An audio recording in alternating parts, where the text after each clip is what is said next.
हाँ जी, this is lecture number 55। हम लोग पढ़ रहे हैं dissolution of a partnership firm और ये डिसॉल्यूशन के ऊपर ये चौथा लेक्चर है। अभी तक 3 लेक्चर में हमने बहुत सारे इम्पोर्टेंट पॉइंट्स पढ़े हैं। लास्ट के 2 वीडियोज़ से हम लोग रियलाइज़ेशंस के जर्नल एंट्रीज़ और स्टेप्स को फॉलो कर रहे थे, तो हमने वहाँ तक काफ़ी सारे स्टेप्स पढ़ लिए थे। स्टेप 1 था हमारा एसेट्स और लायबिलिटीज़ को क्लोज़ करने का, स्टेप 2 हमारा realization of assets, step 3 payment of liability and step 4 जो लास्ट वीडियो में हमने पढ़ा था वो पेमेंट ऑफ एक्सपेंसेस का था। स्टेप नंबर 5 आज के वीडियो में पहले हम लोग पढ़ेंगे फॉर क्लोजिंग रियलाइजेशन अकाउंट, क्योंकि इस एंट्रीज के बाद अब रियलाइजेशन अकाउंट में और कोई बातें नहीं आती हैं, तो हम लोगों ने रियलाइजेशन अकाउंट को क्लोज करना है। रियलाइजेशन अकाउंट जब भी हम लोग क्लोज करते हैं तो रिजल्ट हमारा दो होता है, either realization account is showing profit, either realization account is showing losses। अब रियलाइजेशन अकाउंट जो भी हमें दिखा रहा है उसके हिसाब से हमें जर्नल एंट्री करनी होती है। अगर हमें प्रॉफिट दिखा रहा होता है तो हमारी एंट्री होती है realization account DR to partners capital account,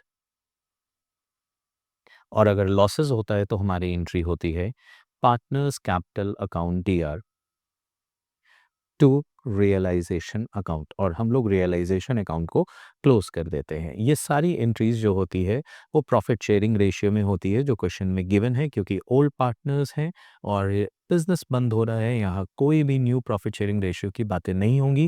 तो जो भी प्रॉफिट शेयरिंग रेशियो बुक्स में गिवन होंगे, क्वेश्चन में गिवन होंगे, उसी रेशियो में हम लोग इन्हें क्लोज कर देंगे। हमारी एंट्री ये वाली हो जाएगी।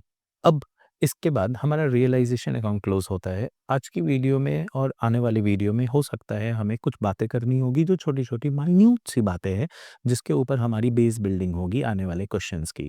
ये होने के बाद फिर हम लोग आने वाले 2-3 क्लासेस में कुछ क्वेश्चंस डिस्कस करेंगे, जिससे कि हमारा कॉन्सेप्ट क्लैरिटी पूरे अच्छी तरीके से हो जाएगी और इस चैप्टर पे अपना कमांड और कॉन्फिडेंस क्रिएट हो जाएगा।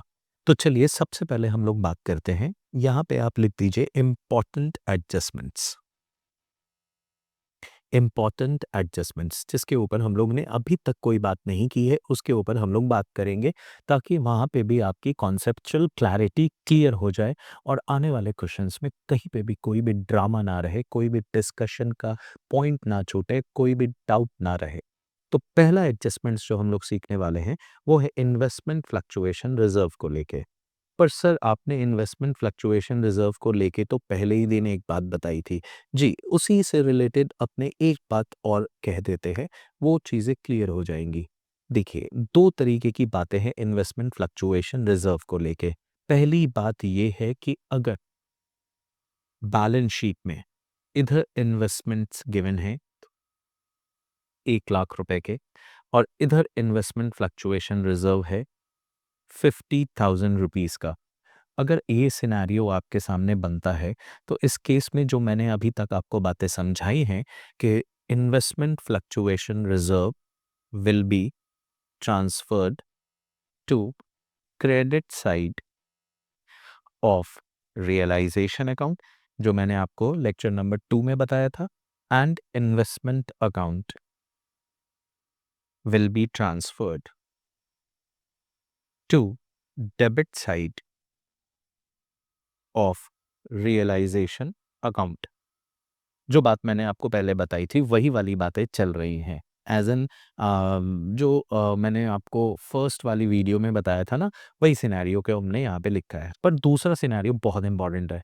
कभी-कभी आपको ऐसा देखने को मिलेगा कि सवाल में इन्वेस्टमेंट जो है वो गिवन नहीं है और सिर्फ इन्वेस्टमेंट फ्लक्चुएशन रिज़र्व है 50,000 रुपीज़ का। इस केस में आप क्या करोगे? ये इम्पोर्टेंट पॉइंट है।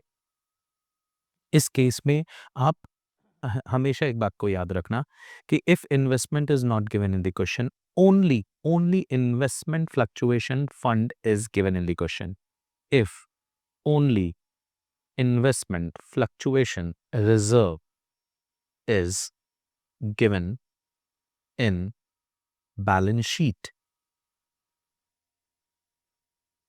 is given in balance sheet, is there in balance sheet, then reserve, investment fluctuation reserve will be transferred to partners capital account in their profit sharing ratio. Okay, तो ये बात याद रखनी है, बिल्कुल याद रखनी है बेटा। इस केस में इन्वेस्टमेंट फ्लक्चुएशन रिजर्व ट्रांसफर हो जाएगा to partners capital account A B. जो भी रेशियो होगी 50% 50% उस केस में। लेकिन ये तभी होगा जब इन्वेस्टमेंट एसेट साइड पे गिवन नहीं है तब। तो आई होप मैंने इन्वेस्टमेंट फ्लक्चुएशन रिजर्व से रिलेटेड आपको सारे पॉइंट्स बता दिए। अब हम लोग वो इंपॉर्टेंट पॉइंट्स डिस्कस करते हैं वर्कमैन कॉम्पनसेशन रिजर्व को लेके। हाँ जी, तो ये रहा वर्कमैन कॉम्पनसेशन रिजर्व के ऊपर ये 5 cases. Case number 1, when there is no liability, मतलब रिजर्व के अगेंस्ट में डिसॉल्यूशन की डेट तक कोई लायबिलिटी नहीं बनी हुई है। Reserve is free to be distributed between the old partners in their profit sharing ratio. तो अभी जो हमने इन्वेस्टमेंट फ्लक्चुएशन रिजर्व के ऊपर जो डिस्कशन किया था वही डिस्कशन यहाँ भी बनता है। हम लोग क्या करेंगे, वर्कमैन कॉम्पनसेशन रिजर्व को ट्रांसफर कर देंगे पार्टनर्स के बीच में to A to B. 1 lakh का रिजर्व था, 50,000 इसे जाएगा, 50,000 इसे जाएगा। ये हो गई हमारी जर्नल एंट्री उस केस में जहाँ पे हमारा जो लाइबिलिटी है अगेंस्ट द रिजर्व वो है ही नहीं। दूसरी बात, लाइबिलिटी तो है पर रिजर्व से कम है। मतलब हमने रिजर्व बनाया हुआ था 1 लाख रुपए का, रिजर्व हमने बनाया हुआ था 1 लाख का और लाइबिलिटी आई है हमारी सिर्फ और सिर्फ 50,000। तो देखो अब ये लाइबिलिटी क्या है ना, हमने पहले जो सीखा था उसमें provision for workman compensation claim नाम का एक नया अकाउंट बनाते थे। वो नए अकाउंट की अभी ज़रूरत नहीं है। वो इसीलिए ज़रूरत नहीं है क्योंकि अभी हमें ये लाइबिलिटी हाथों हाथ पे करनी है क्योंकि फर्म डिसॉल्व हो रहा है। हमें ये लाइबिलिटी रखनी नहीं है उस वर्कर के अगेंस्ट में। तो हम लोग क्या करते हैं, ध्यान से देखना बेटा, एक हम लोग रियलाइजेशन अकाउंट बनाते हैं, एक हम लोग बनाते हैं पार्टनर्स कैपिटल अकाउंट। तो पार्टनर्स कैपिटल अकाउंट मैं आपको जर्नल एंट्री भी समझाता हूँ अभी, थोड़ा आप ध्यान से देखना।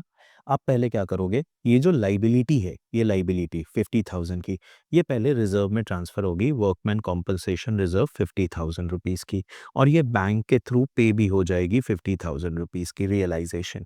पहले ये लाइबिलिटी बन के इधर आया और फिर ये लाइबिलिटी का पेमेंट हो गया। तो बाकी का जो 50,000 बचा वो 50,000 ए और बी के बीच में 25,000 ट्रांसफर हो जाएगा। 25,000 ट्रांसफ़र हो जाएगा और इसकी एंट्री क्या बनेगी वो बहुत इंपॉर्टेंट है, वो समझना। एंट्री जो बन रही है वो देखो। एंट्री बन रही है, पहला हम लोग ने क्या किया, वर्कमैन कॉम्पनसेशन रिजर्व को बुक से हटाया 1 लाख का, आधा पैसा ट्रांसफ़र किया रियलाइजेशन अकाउंट में 50,000 रुपीज़, देखो ये वाली एंट्री से, और आधा पैसा हमने ट्रांसफ़र किया ए और बी को 25,000 जिसकी एंट्री हमने यहाँ पे की। तो ये हमारा ये वाली जो एंट्री है वो फर्स्ट एंट्री की वजह से यहाँ पे पोस्टिंग हुई।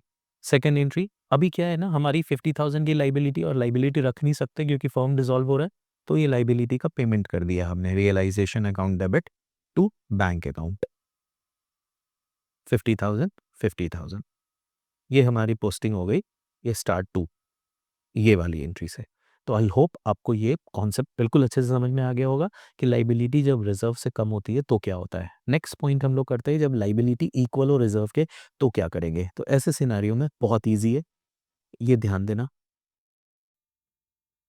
सिर्फ और सिर्फ यहाँ पे रियलाइजेशन अकाउंट आएगा, यहाँ पार्टनर्स कैपिटल नहीं आएगा क्योंकि 1 लाख की ही लाइबिलिटी थी, मतलब रिजर्व थे और 1 लाख की लाइबिलिटी ही बनी है। तो पूरा का पूरा वर्कमैन कॉम्पनसेशन रिजर्व इस बार क्लेम के नाम से, रिजर्व के तरह नहीं, क्लेम के नाम से लाइबिलिटी बन के रियलाइजेशन अकाउंट के क्रेडिट साइड में पोस्ट होगा। जब बाकी के सारी लाइबिलिटीज भेजेंगे तो अब रिजर्व रिजर्व रहा नहीं ना, अब रिजर्व तो लाइबिलिटी बन गया है। तो अब इसका नाम चेंज करने की जरूरत नहीं है, एक छोटे से एंट्रीज़ को करने की ज़रूरत नहीं है कि आपने रिज़र्व को पहले क्लेम में ट्रांसफ़र किया, फिर क्लेम को यहाँ ट्रांसफ़र करो ना, सीधा रिज़र्व को ट्रांसफ़र करो रियलाइज़ेशन के क्रेडिट साइड में और बैंक से पे कर दो 1 लाख रुपीज़।